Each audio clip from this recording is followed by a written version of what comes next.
रमता राम जपो रे प्राणी, अब तो सुन ले राम कहानी।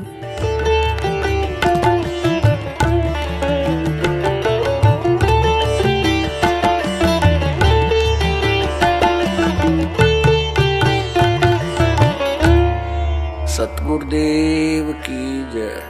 बंदी छोड़ कबीर परमेश्वर जी की जय। बंदी छोड़ गरीबदास जी महाराज जी की जय। स्वामी राम देवानंद जी गुरु महाराज जी की जय हो।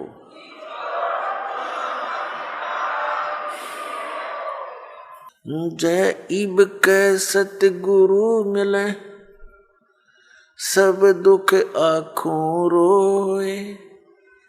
चरणों ऊपर शीश धरूं, कहूं जो कहनी हो। परम पिता परमात्मा पूर्ण ब्रह्म सर्व सृष्टि रचनहार कबीर परमेश्वर जी की असीम कृपा से आप पुण्यात्मा सत्संग सुनने के लिए उपस्थित हुए। जिस प्यारी आत्मा के ऊपर परमात्मा की विशेष रजा होती है, उसी को ये सुअवसर प्राप्त होता है। बहुत ही पुण्यकर्मी प्राणियों को मानव शरीर प्राप्त होता है।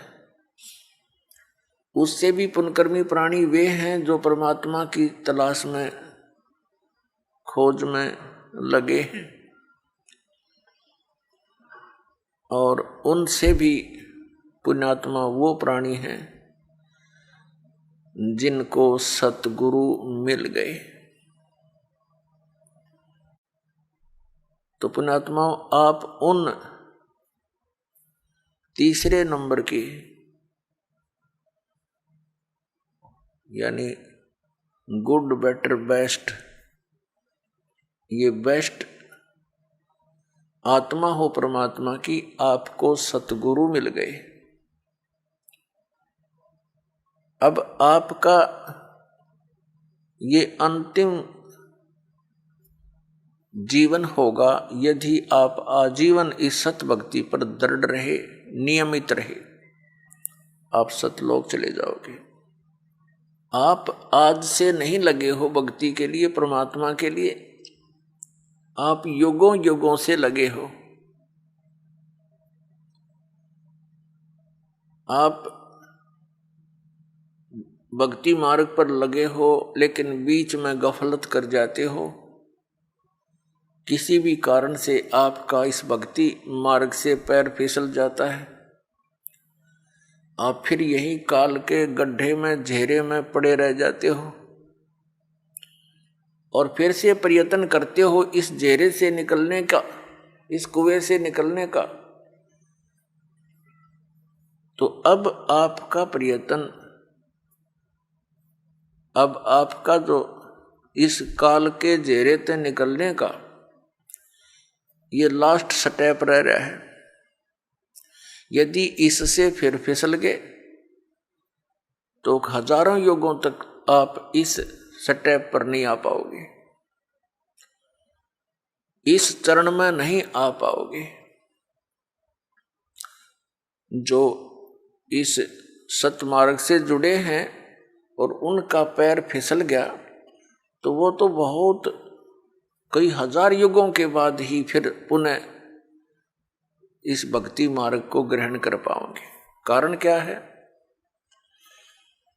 कारण ये है कि ये सत भक्ति है, यथार्थ मंत्र है।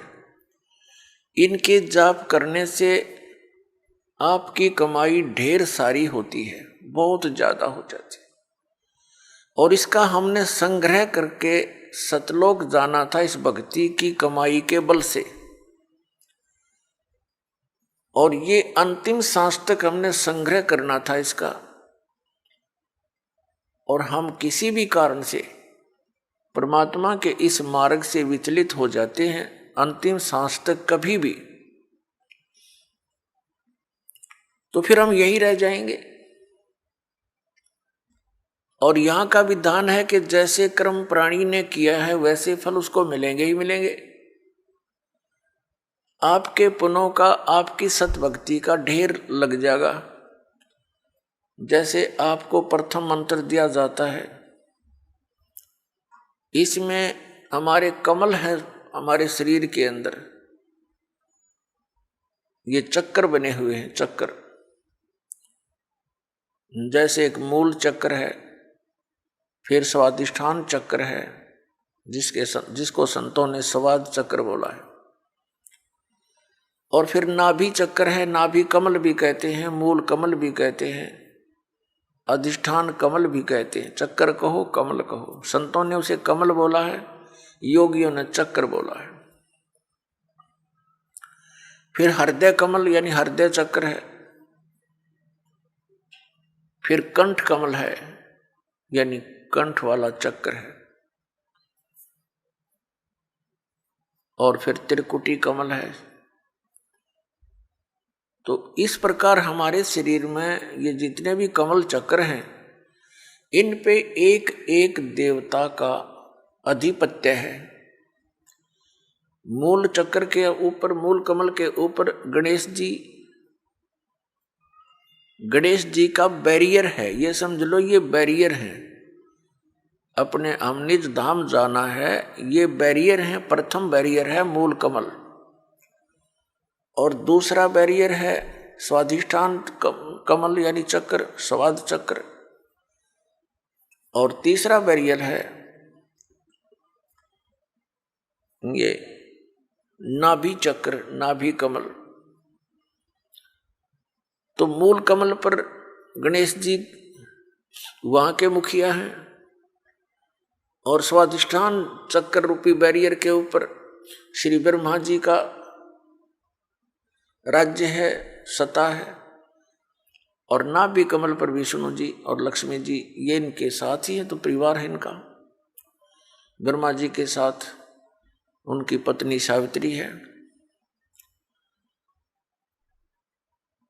और फिर हृदय कमल पर भगवान शिव और पार्वती यहाँ के ये अधिकारी हैं, और कंठ कमल में श्री दुर्गा जी।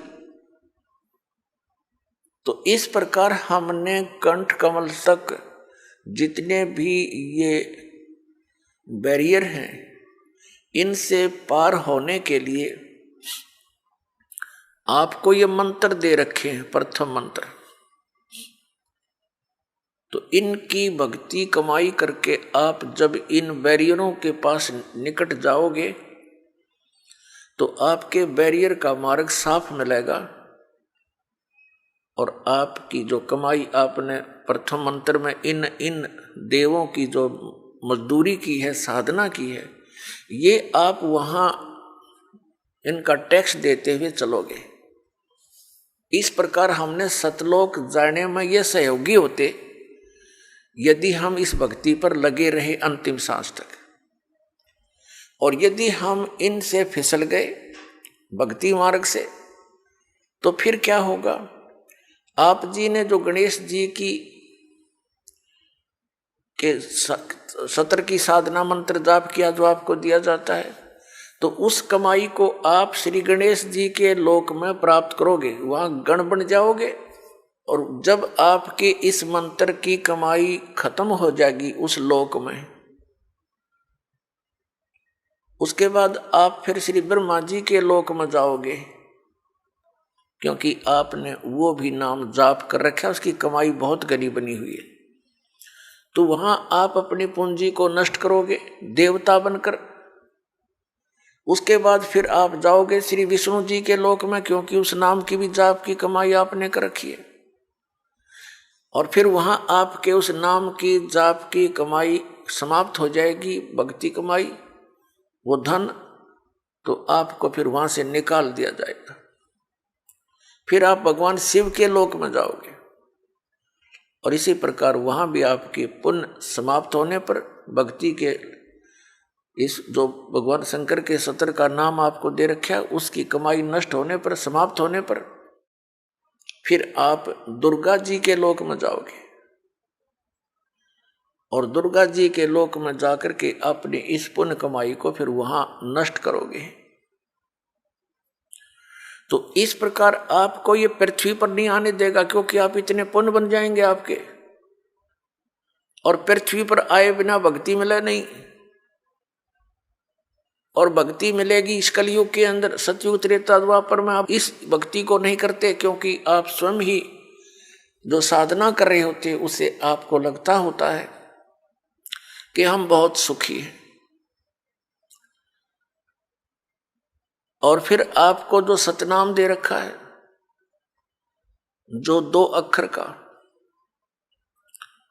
जिसमें एक ओम मंत्र है, ये ब्रह्म का। पुण्यात्माओं, एक ही जड़ी होती है, उसके प्रयोग की विधि में अंतर होने से उसका गुण बदल जाता है। तो यही समझ लेना कि जो मंत्र आपको प्रथम मंत्र में दिए हैं, वहां उस विधि से जाप करने से उसका गुण वही है। अब इस मंत्र में जो सतनाम बनाकर आपको दिया है, इसकी साधना करने से, इस विधि से इसका गुण अन्य होता, लाभ भिन्न होता है। कई बोली आत्मा, क्योंकि हम युगों युगों से अज्ञान से परिपूर्ण हैं, अब ये तत्व ज्ञान प्राप्त हुआ है तो हम वकील बन जाते हैं उस अज्ञान आधार से। तो उसमें आप जी ने ये सोचना चाहिए, यदि हम विद्वान होते तो हमें यह ज्ञान पहले ही प्राप्त होता। आप विद्वान नहीं, बुद्धिमान अवश्य, लेकिन उस बुद्धि का दुरुपयोग करके आप भगवान से दूर हो जाओगे।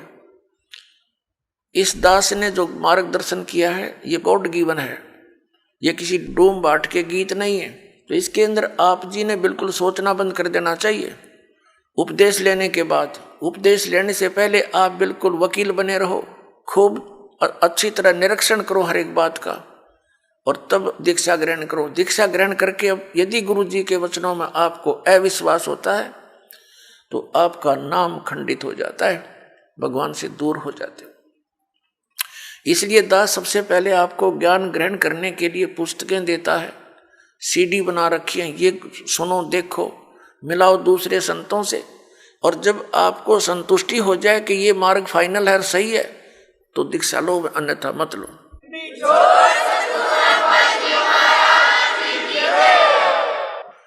तो जो दास फिर आपको जो भी ज्ञान दे, आप एक अच्छे विद्यार्थी की तरह निसंशय होकर सुनो, श्रद्धा से सुनो, ब्लाइंड फेथ करके सुनो। आप सुन रहे थे जगत गुरु तत्वदर्शी संत रामपाल जी महाराज जी के मंगल प्रवचन। अधिक जानकारी के लिए विजिट कीजिए हमारी वेबसाइट www.jagatgururampalji.org। संत रामपाल जी महाराज जी के शुभ आशीर्वाद से पूरे विश्व भर में 500 से भी ज्यादा नाम दीक्षा केंद्र हैं, जिन पर संत रामपाल जी महाराज जी द्वारा ऑनलाइन निशुल्क नाम दीक्षा दी जा रही है। अपने नजदीकी नाम दीक्षा केंद्र का पता करने के लिए संपर्क करें 8222880541।